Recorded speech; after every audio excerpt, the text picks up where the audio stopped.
Hey guys, this is Comic Uno, and today I'm doing a review for Justice League vs. Suicide Squad issue 4. So after this, we're only 2 issues away until the end.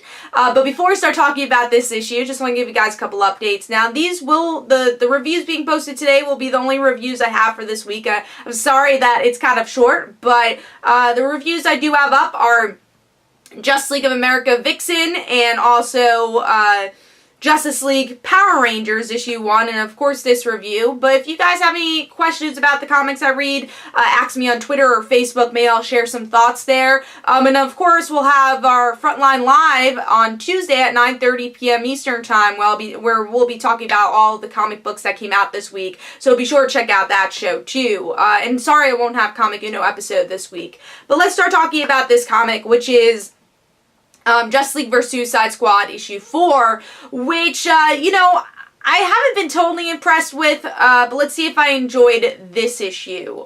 With this issue, we finally get to see Maxwell Lord's team fight the Justice League and the Suicide Squad and Amanda Waller. And that's pretty much the whole issue.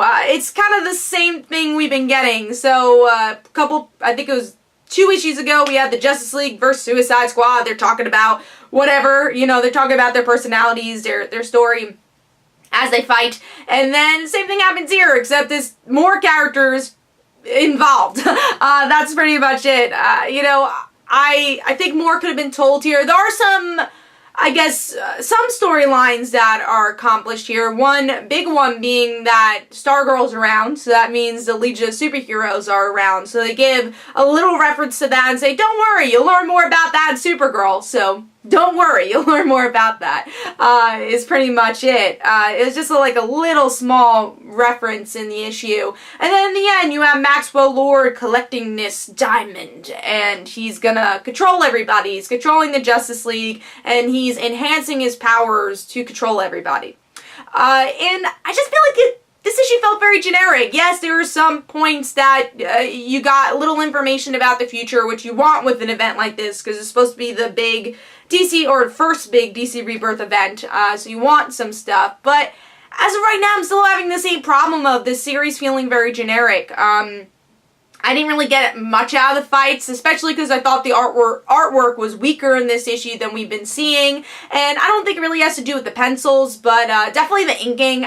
There's a lot of dark spots and unnecessary shadows on characters. Even the colors felt really bland and flat.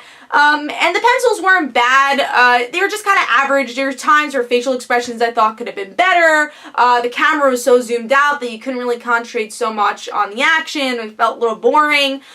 So even on the action front, which is this whole entire issue, it felt flat. And maybe because we've gotten so many action issues already, except there's just more people here.